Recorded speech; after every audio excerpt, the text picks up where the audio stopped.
Les papiers du divorce ont atterri sur la table de la cuisine, pendant que mes 2 fils nouveau-nés dormaient contre ma poitrine, et mon mari, lui, souriait comme s'il venait de remporter une victoire. Signe, a dit Brad. Derrière lui, sa patronne, Vanessa Hall, se tenait dans mon salon, une main posée sur son épaule. Elle portait un manteau de laine crème, du rouge à lèvres, et cette expression calme des gens qui pensent que l'argent les rend intouchables.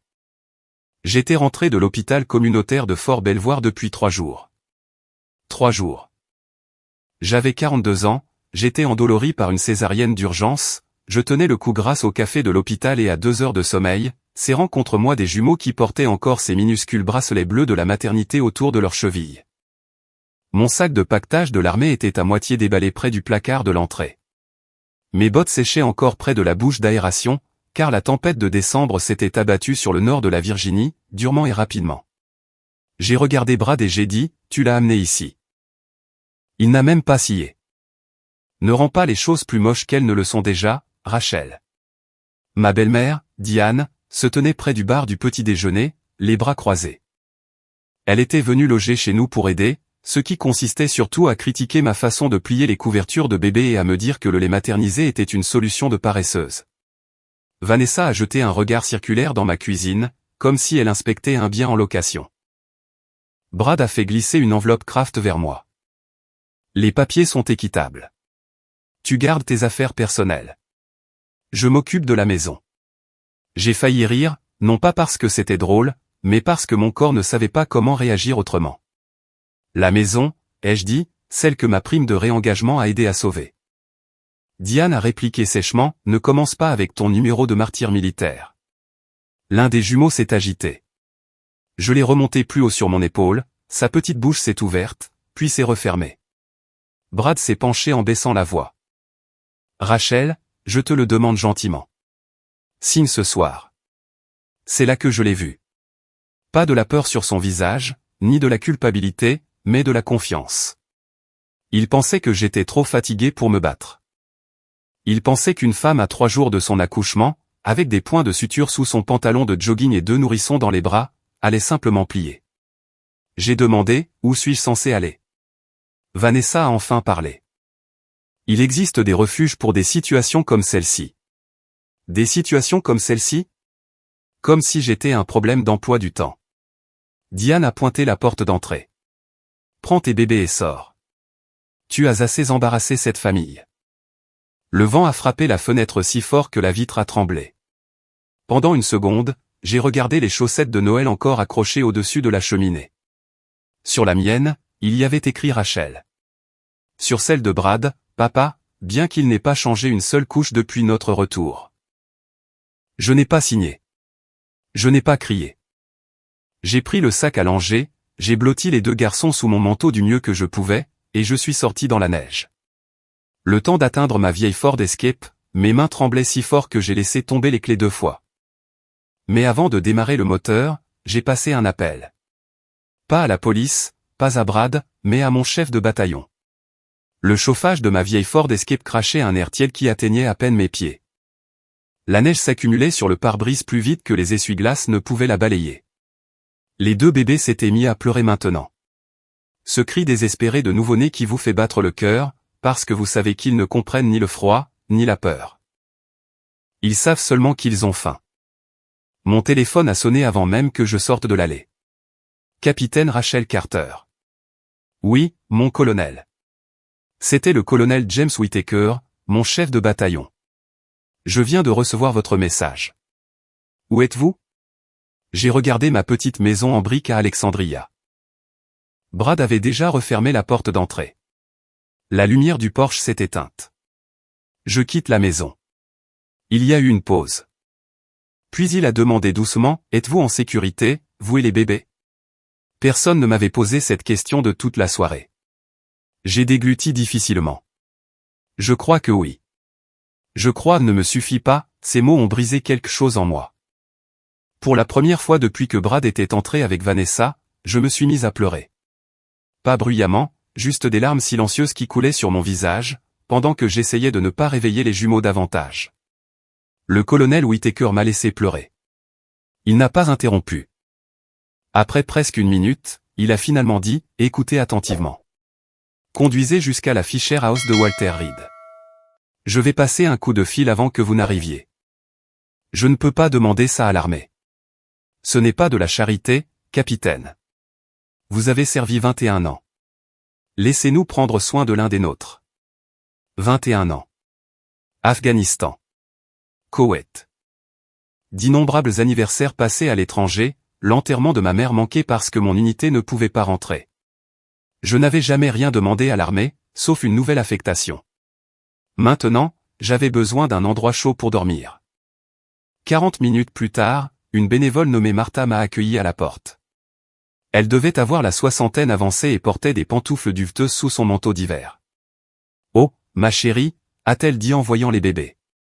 Elle n'a pas posé de questions. Elle a simplement ouvert la porte plus grand. Mettons ces petits garçons au chaud. Parfois, la gentillesse est bruyante.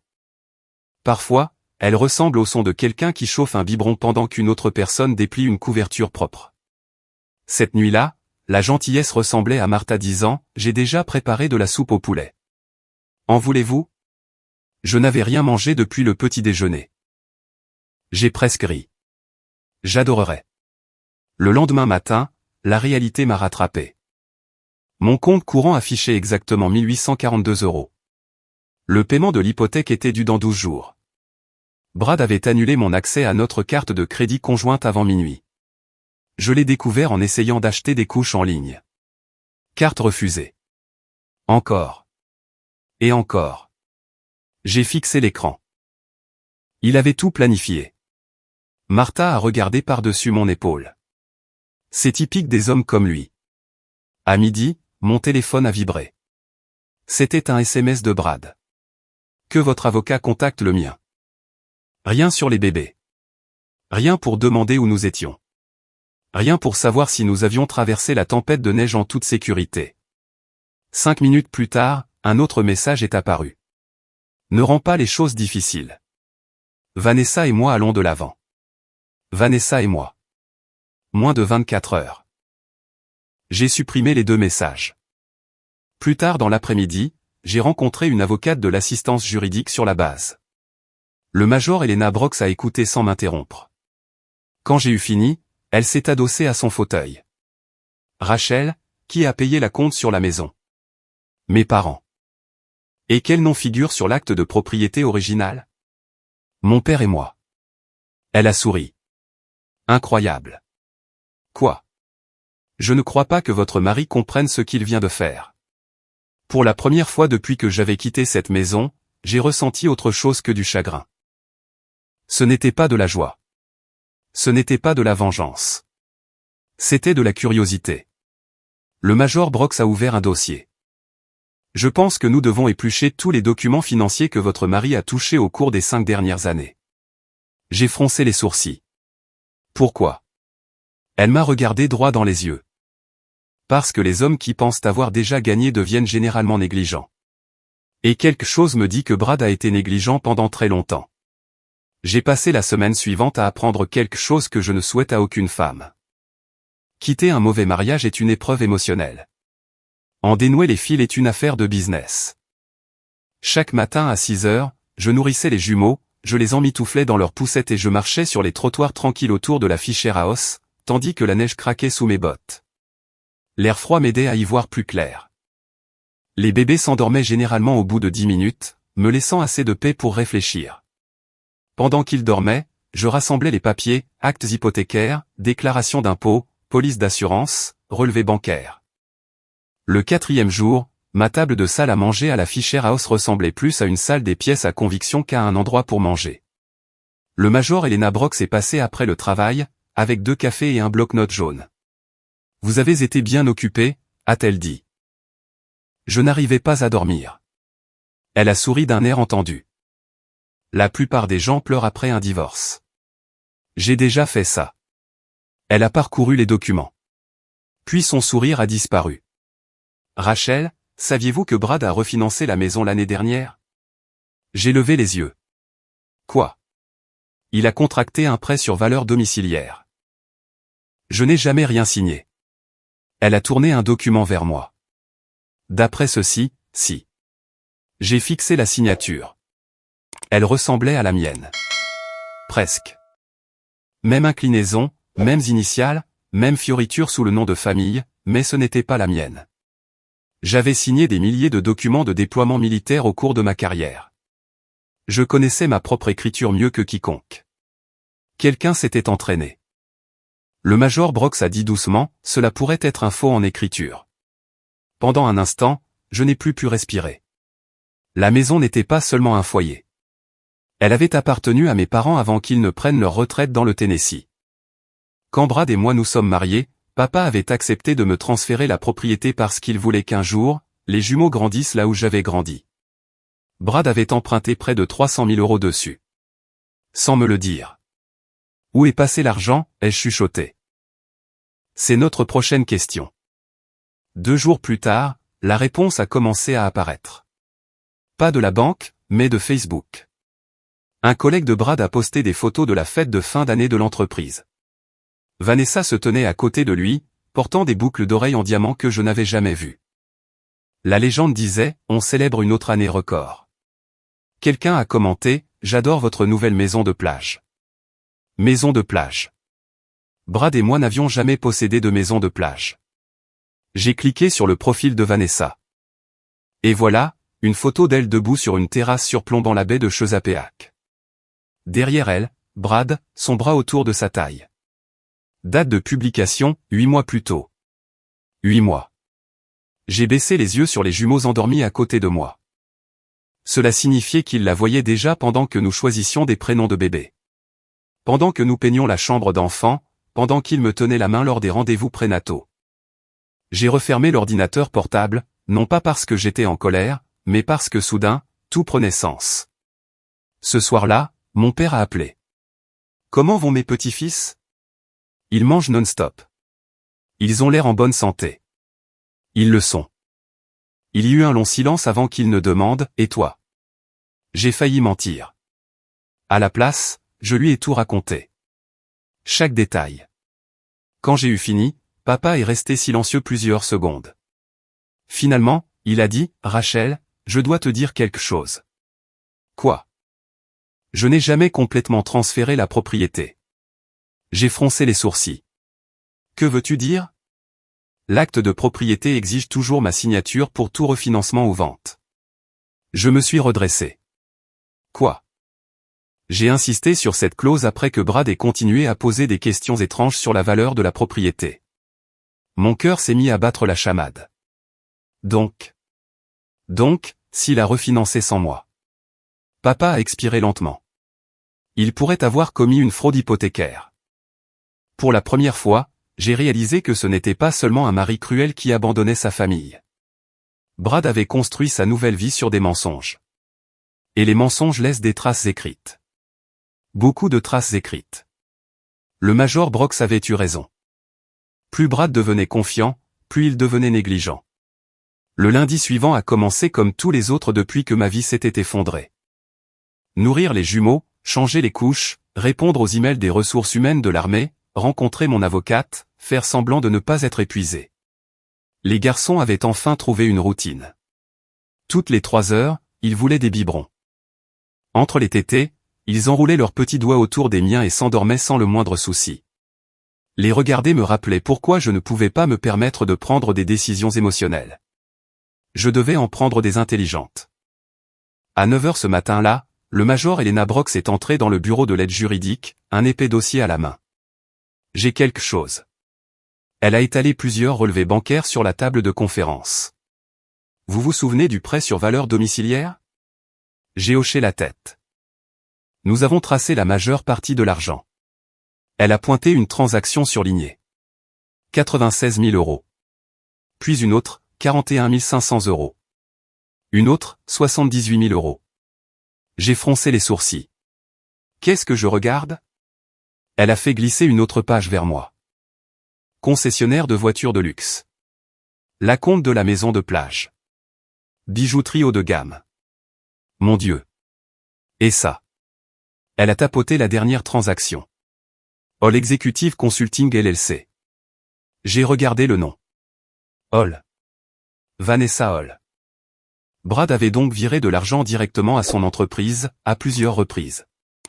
Le silence s'est fait dans la pièce. J'ai murmuré, il a utilisé notre maison pour financer la vie d'une autre femme. Le Major Brox a terminé la phrase pour moi. Cet après-midi-là, j'ai reçu un email de l'avocat de Brad. L'objet était « Offre de règlement final ». Je l'ai ouvert. Brad voulait presque tout. La maison, son compte de retraite, l'épargne commune, même la table de salle à manger en noyer antique de mon grand-père. Au bas, il y avait une phrase « Madame Carter n'a aucune capacité réaliste d'entretenir la résidence conjugale ». J'ai ri. J'ai vraiment ri. Le Major Brox a regardé par-dessus. Qu'est-ce qui est drôle? Il pense que je suis ruiné. Elle a souri. C'est utile.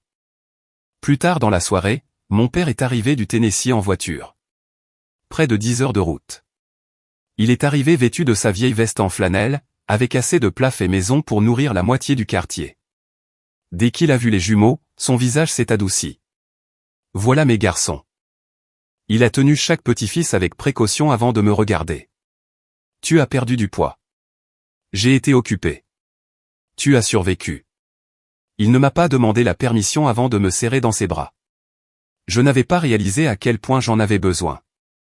Pendant le dîner, papa a discrètement posé un autre dossier sur la table. Je suis passé au bureau du cadastre avant de venir. J'ai regardé à l'intérieur. Des copies des registres de propriété. Actes originaux, dossiers de prêt.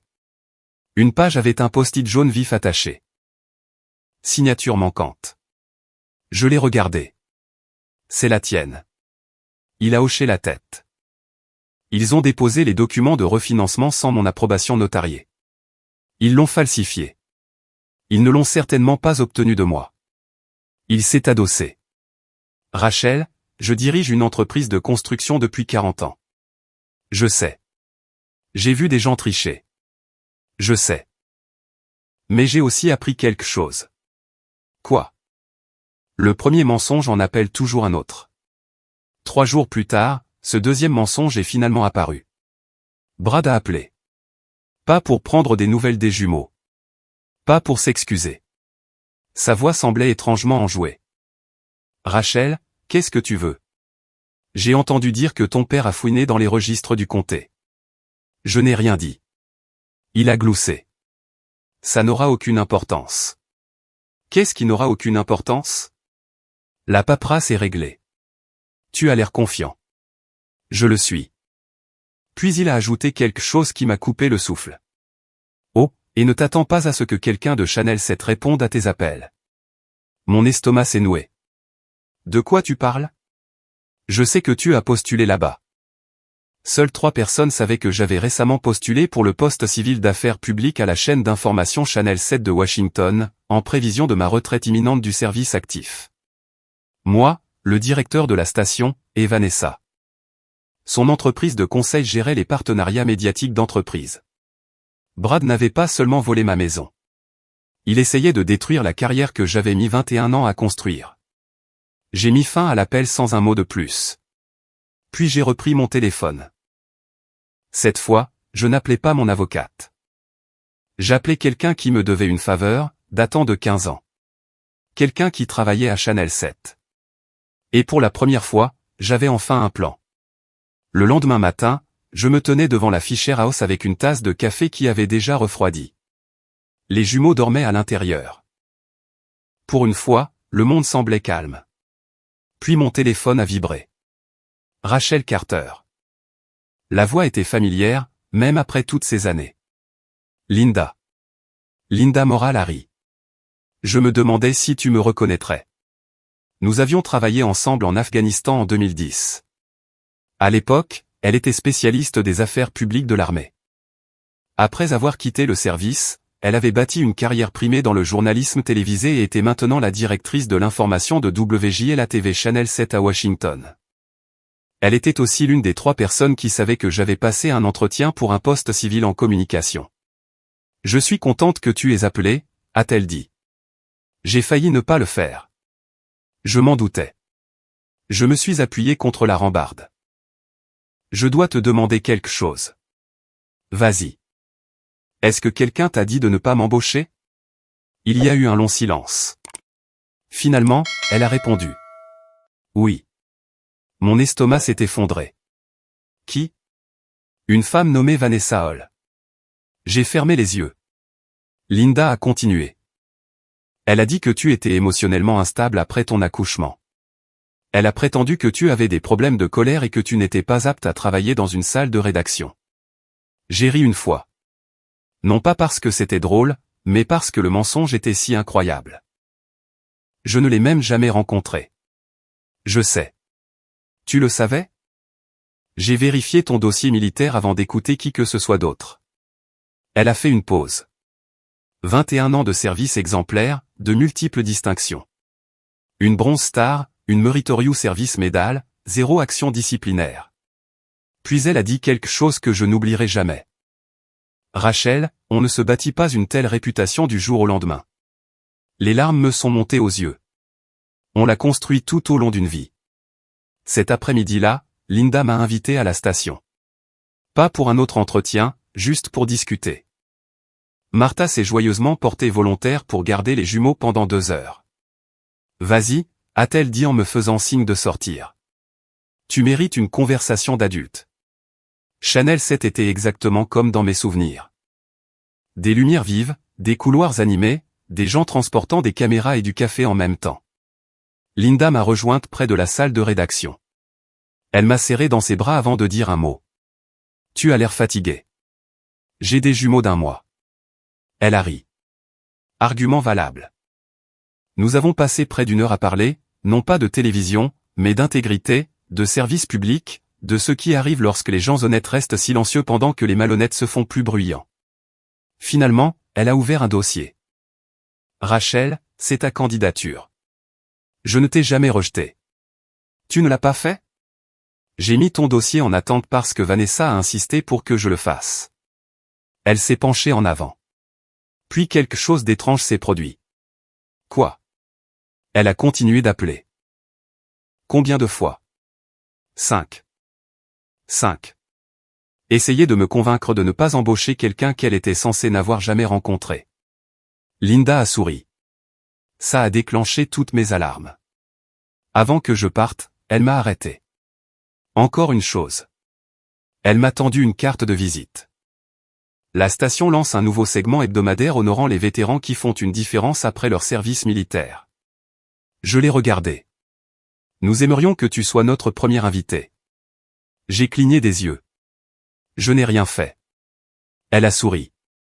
Tu as servi ton pays. Tu as survécu à une trahison, et maintenant tu élèves seul des jumeaux nouveau-nés. Fais-moi confiance, nos téléspectateurs préféreraient entendre une personne authentique plutôt qu'un énième politicien. Pendant un instant, je n'ai pas pu parler. Puis j'ai demandé doucement, quand est-ce que ça passerait à l'antenne? Linda a jeté un œil à son calendrier. Le 2e samedi de mars, exactement 4 mois après que Brad m'a mise à la porte. En rentrant, je ne pensais pas à la télévision. Je pensais au timing. Brad avait passé des mois à essayer de détruire ma crédibilité avant même que je sache qu'il y avait un combat. Maintenant, sans s'en rendre compte, il m'avait offert quelque chose de bien plus précieux que la vengeance. Une chance pour que la vérité touche des milliers de personnes. Et contrairement au mensonge, la vérité n'a pas besoin d'un timing parfait. Elle a juste besoin d'un micro. La matinée de l'interview a commencé à 4h45. Non pas parce que je devais être tôt à la station de télévision, mais parce que l'un des jumeaux avait décidé que 4h45, c'était l'heure du petit déjeuner. Son frère était d'accord. À 6h, les 2 garçons étaient nourris, changés et portaient, je ne sais comment, des pulls bleus assortis que Martha leur avait tricotés.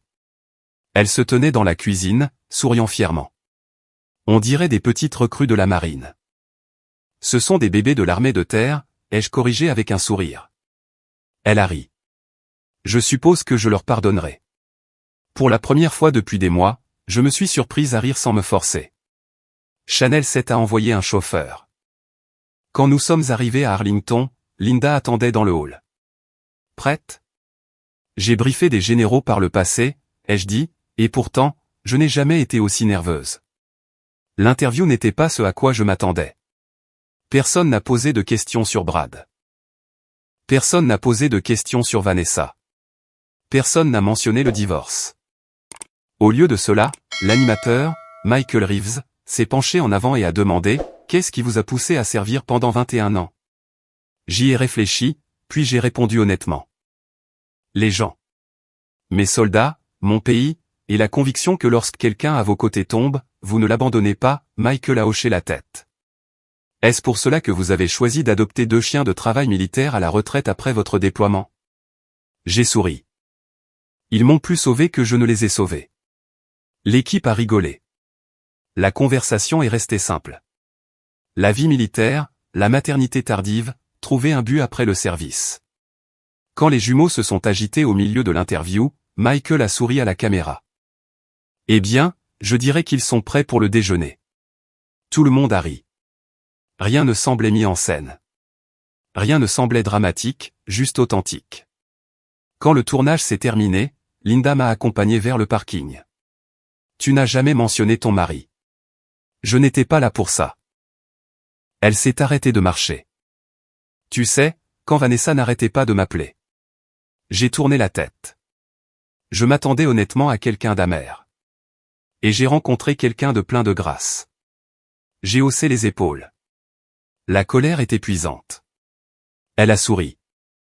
Et en plus, ça donne de la très mauvaise télévision. Ce samedi matin-là, Martha a insisté pour faire des pancakes. Papa était revenu la veille au soir. Nous nous sommes tous entassés dans le petit salon. Les jumeaux ont dormi pendant toute l'émission. Typique.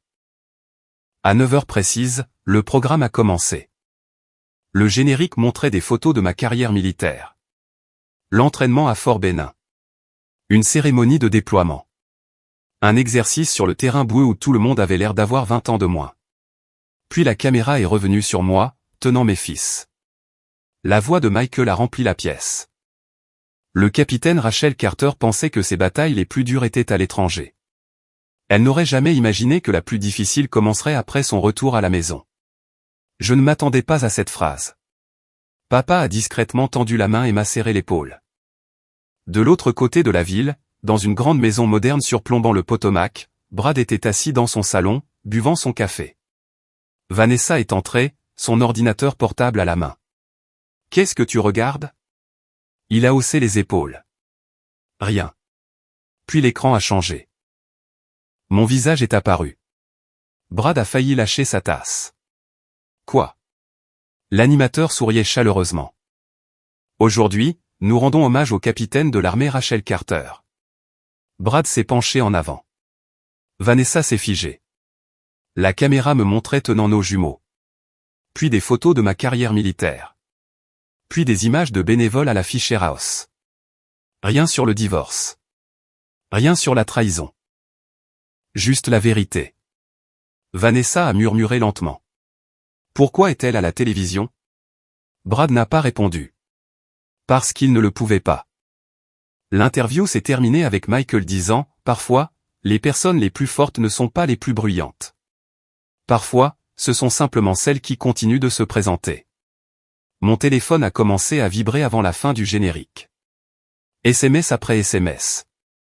D'anciens amis de l'armée, d'anciens voisins, des gens à qui je n'avais pas parlé depuis des années. Un message disait simplement, je ne savais pas ce qui s'était passé. Nous sommes avec toi. Puis un autre, Rachel, appelle-moi. Je crois que je sais quelque chose sur les finances de Brad. J'ai fixé l'expéditeur. C'était l'ancien comptable de Brad. Et soudain, l'histoire n'était pas terminée. Elle ne faisait que commencer. J'ai composé le numéro avant de pouvoir me raisonner. L'homme a répondu à la deuxième sonnerie. Rachel? Tom. Ça fait longtemps. Tom Bennett avait été le comptable de Brad pendant près de 7 ans. Nous nous étions rencontrés des dizaines de fois pendant la période des impôts. Ce n'était pas le genre d'homme à aimer les commérages. Il parlait avec précaution, portait les mêmes mocassins marrons chaque mois d'avril et apportait toujours une calculatrice au lieu de faire confiance à celle de son téléphone. Si Tom appelait, c'est que quelque chose n'allait pas. « Je t'ai vu ce matin », a-t-il dit. L'interview, ma femme l'avait mise. Il a hésité. « Je te dois des excuses. » Pourquoi? J'aurais dû appeler il y a des mois. Mon estomac s'est noué. Que s'est-il passé? Je ne peux pas tout expliquer au téléphone. Alors explique ce que tu peux. Une autre pause. J'ai démissionné des comptes de Brad il y a 3 mois. Pourquoi? Parce qu'il m'a demandé de valider des états financiers que je savais inexacts. J'ai serré le téléphone plus fort. Rachel, il y a des choses que tu dois voir. Cet après-midi-là, papa a gardé les jumeaux pendant que je conduisais jusqu'à un petit restaurant à Fairfax. Tom était déjà là. Même mocassin marron, même moustache grise bien taillée, mais il avait l'air plus vieux que dans mes souvenirs. Il a fait glisser une épaisse enveloppe Kraft sur la table. J'ai gardé des copies. Je les regardais sans l'ouvrir. Des copies de quoi? De tout ce que je pouvais légalement. À l'intérieur se trouvaient des relevés bancaires, des notes de frais d'entreprise, des déclarations de taxes foncières, des virements bancaires. Des post-it jaunes étaient attachés à plusieurs pages. Tom a montré le premier. Tu vois ça? Un virement de 82 400 €. Bénéficiaire, All Executive Consulting LLC. Brad a listé ça comme une dépense de conseil en affaires, mais ça ne l'était pas. Tom m'a offert un sourire las. Rachel, ton mari vend de l'équipement industriel. Je sais. Sur quoi exactement sa patronne le conseillait-elle chaque mois? Je n'ai pas répondu. Je n'en avais pas besoin. Tom a tourné une autre page. Celui-ci m'a encore plus dérangé. La description du paiement indiquait « aide au logement pour cadre, près de 140 000 €. La maison de plage? Tom a hoché la tête. Il a utilisé les fonds de l'entreprise pour aider à l'acheter. Était-ce légal? Pas si le conseil d'administration ne l'a jamais approuvé. J'ai lentement levé les yeux. Vous êtes en train de me dire que Brad ne me trompait pas seulement. Non, il se pourrait bien qu'il ait aussi volé son employeur. Tom a croisé les mains. Je ne peux pas l'accuser d'un crime, mais je peux vous dire que les chiffres ne tiennent pas la route. Pendant plusieurs secondes, aucun de nous n'a parlé. Finalement, j'ai posé la question qui me hantait depuis des mois. Est-ce que tout le monde était au courant? Tom a semblé sincèrement surpris. Non. Les gens se doutaient de la liaison. Mais personne ne savait qu'il prévoyait de te quitter juste après la naissance des jumeaux. Il a soupiré. Quand ils ont vu ton interview ce matin. Quoi? Beaucoup de gens ont commencé à parler. De moi. De Brad. Avant de partir, Tom m'a tendu une dernière enveloppe. Ça ne vient pas de moi. De qui alors? C'est arrivé anonymement à mon bureau. À l'intérieur, il y avait une clé USB. Pas de mots, pas d'adresse de retour. Seulement 3 mots écrits au marqueur noir. Surveillez les emails de Vanessa. J'ai froncé les sourcils. Qu'est-ce que c'est? Je ne l'ai pas ouverte. Pourquoi pas? Je ne voulais pas que quiconque m'accuse d'avoir falsifié des preuves. Des preuves? Ce mot a résonné dans ma tête pendant tout le trajet du retour. Ce soir-là, le Major Brox a examiné tout ce que Tom nous avait donné. Elle a soigneusement organisé les documents en dossiers séparés. Hypothèque, dépenses d'entreprise, virements personnels. Puis elle a brandi la clé USB. Nous n'allons pas brancher ça sur votre ordinateur portable. Je m'en doutais. Elle a souri. Je connais quelqu'un au cybercommande de l'armée qui me doit une faveur. 1 heure plus tard, la clé était entre des mains professionnelles. Nous nous sommes assis en silence, attendant les résultats. Finalement, le téléphone a sonné. Le Major Brox a écouté sans parler. Puis elle m'a lentement regardé. Quoi? Elle a baissé le téléphone. La clé contient des centaines de mets. J'ai attendu. Ils sont échangés entre Vanessa et un membre du conseil d'administration de l'entreprise. Mon cœur a raté un battement. Brad? Elle a secoué la tête. Non, c'est quelqu'un de bien plus haut placé. Je n'ai pas dormi cette nuit-là. Non pas parce que les jumeaux étaient agités. Ils m'ont en fait accordé près de 4 heures ininterrompues, ce qui semblait être un miracle. Je ne pouvais pas dormir parce que je ne cessais de penser à une phrase. Quelqu'un de bien plus haut placé. Le lendemain à 8 heures, le Major Brox a appelé. Ils ont fini d'examiner la clé. J'arrive. Le bureau de la cybersécurité occupait un simple bâtiment en briques à Fort Meade. Rien d'impressionnant. Lumière fluorescente, moquette grise, bureau fourni par le gouvernement. Un analyste civil nommé Kevin nous a accueillis. La chaîne de possession est documentée, a-t-il dit. Tout ce que nous avons trouvé est préservé. Il a projeté les emails sur un grand moniteur. Des centaines de messages. La plupart étaient des plannings de réunions ordinaires, des approbations de budget, des plans de voyage. Puis Kevin a ouvert un fil de discussion. Mon estomac s'est noué. L'expéditeur était Vanessa. Le destinataire n'était pas Brad. C'était Richard Langford, président du conseil d'administration. Un email disait, Brad fera tout ce que je lui dirai. Il est désespéré pour la promotion. Un autre disait, une fois son divorce finalisé, plus rien ne le retiendra. J'ai eu la nausée. Le major Brox est resté calme. Continuez. Kevin a cliqué sur un autre message. Celui-ci joignait des projections financières. Vanessa avait écrit, une fois le refinancement effectué, il aura assez de liquidités pour investir dans le projet Chesapeake. J'ai froncé les sourcils. Le refinancement? Kevin a hoché la tête. Il parlait de votre maison. Le silence s'est fait. Je ne regardais plus seulement une liaison. Je regardais un plan. Un plan très coûteux. Kevin a ouvert un autre fichier. Il y a des emails supprimés. Pouvez-vous les récupérer? Nous l'avons déjà fait. Il en a ouvert un. Richard Langford avait écrit, assurez-vous que Rachel signe rapidement. Nous n'avons pas besoin de complications inutiles. J'ai fixé l'écran. Il savait pour moi. Le major Brox a répondu doucement. Il en savait assez. En rentrant, je n'arrêtais pas de me repasser ces mots. Nous n'avons pas besoin de complications inutiles. C'était moi. Pas Rachel, pas le capitaine Carter, pas une épouse, pas une mère. Une complication. Étrangement, entendre ça m'a fait arrêter de m'apitoyer sur mon sort.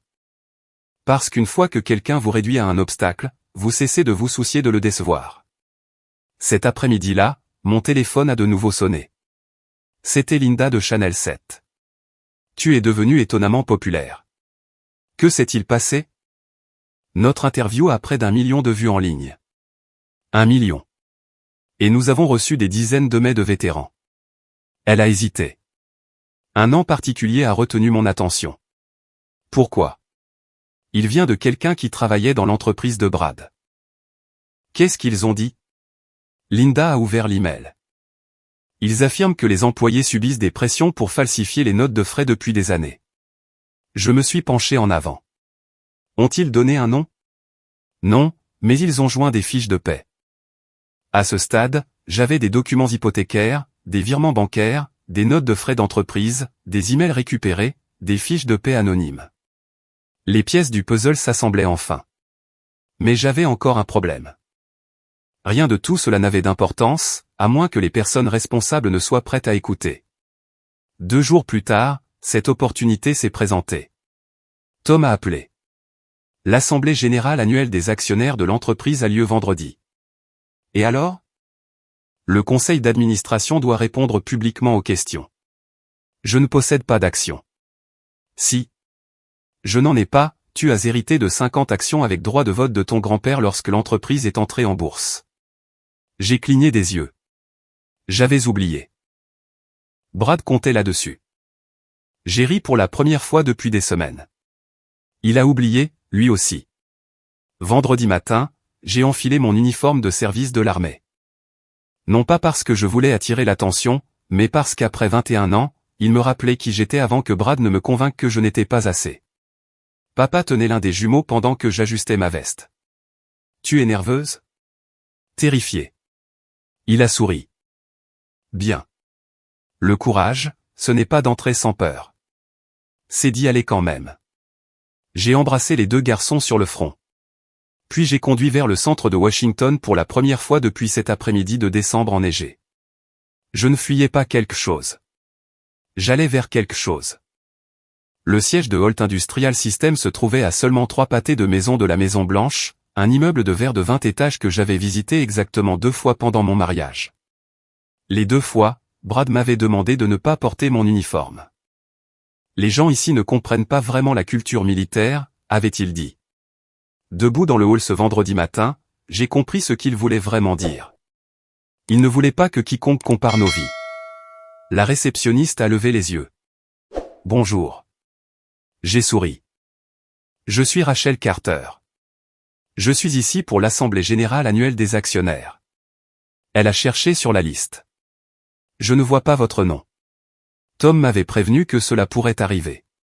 J'ai discrètement fait glisser mon certificat d'action sur le comptoir. Je crois que ces actions avec droit de vote me qualifient. Son expression a immédiatement changé. Un instant, madame. 5 minutes plus tard, je suis entré dans la salle du conseil. Près de 80 actionnaires remplissaient les sièges. Tasse de café, bloc-notes, costume cher. Devant, siégeait Richard Langford. À côté de lui, Vanessa. Brad. Au moment où Brad a levé les yeux, toute couleur a quitté son visage. Il a murmuré quelque chose à Vanessa. Elle s'est retournée. Nos regards se sont croisés. Pendant une seconde, elle a eu exactement le même air que moi des mois plus tôt, complètement prise au dépourvu. Richard s'est éclairci la gorge. La séance est ouverte. Les rapports financiers ont été présentés en premier. Chiffre d'affaires, plan d'expansion, bénéfices trimestriels. J'ai écouté en silence. Tom était assis 3 rangs derrière moi. Il n'a jamais regardé dans ma direction. Exactement comme nous en avions convenu. Puis Richard a annoncé, nous allons maintenant prendre les questions des actionnaires. Ma main s'est levée. La salle est devenue silencieuse. Richard a forcé un sourire.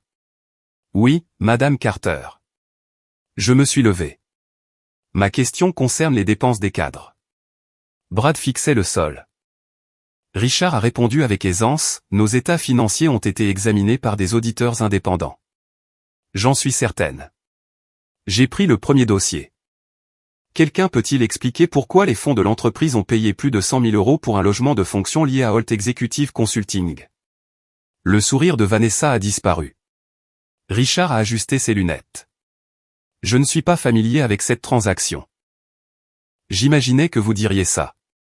J'ai brandi un autre document. Ce virement porte votre approbation. Des murmures se sont répandus dans la salle. Richard a jeté un coup d'œil au directeur financier de l'entreprise. Le directeur financier a lentement secoué la tête. Il n'avait jamais vu ces documents auparavant. J'ai continué, question suivante. J'ai placé une autre page sur le projecteur. Ce virement bancaire indique des honoraires de conseil versés mensuellement à Madame Vanessa Hall. Vanessa a finalement pris la parole. Mon entreprise a fourni des services légitimes. J'ai hoché la tête. Merveilleux. Alors je suis sûr que vous pouvez expliquer pourquoi ces mêmes paiements ont coïncidé avec des achats personnels effectués par Monsieur Brad Carter. Brad s'est levé brusquement. C'est ridicule. Non, ai-je dit calmement.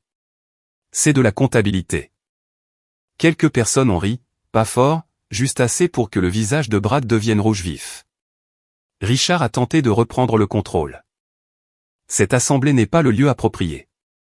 C'est devenu le lieu approprié, les jeux interrompus, au moment où l'argent de l'entreprise a commencé à financer des relations privées. La salle a éclaté en chuchotement. Quelqu'un près du fond a dit doucement, est-ce que c'est vrai? Un autre actionnaire a levé la main. J'aimerais que ces documents soient versés au dossier. Puis une autre voix, moi aussi. En quelques secondes, près de la moitié de la salle avait la main levée. Le sourire confiant de Richard avait disparu. Brad s'est soudainement tourné vers moi. Tu as planifié ça. Je l'ai regardé longuement.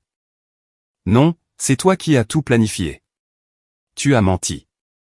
Tu as falsifié des signatures. Tu as emprunté contre la maison de ma famille. Tu as abandonné tes fils nouveau-nés. Tu as essayé de détruire ma carrière. J'ai pris une lente inspiration. Tout ce que j'ai fait, c'est dire la vérité. Personne n'a applaudi. Cela a rendu le moment encore plus puissant, car le silence peut être plus fort que les applaudissements. Le président du comité d'audit s'est levé. Je propose que cette assemblée soit suspendue en attendant une enquête médico-légale indépendante. Un autre administrateur a immédiatement appuyé la motion. Elle a été adoptée à l'unanimité.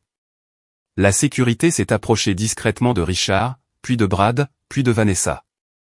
Alors que je me dirigeais vers la sortie, j'ai entendu Brad m'appeler. Rachel. Je ne me suis pas retourné. La dernière fois que je lui avais tourné le dos, je portais 2 nouveau-nés dans une tempête de neige. Cette fois, je suis sorti sous un chaud soleil de printemps, et je n'ai jamais regardé en arrière. 3 mois plus tard, j'ai reçu une épaisse enveloppe du bureau du procureur des États-Unis. Je ne l'ai pas ouverte tout de suite.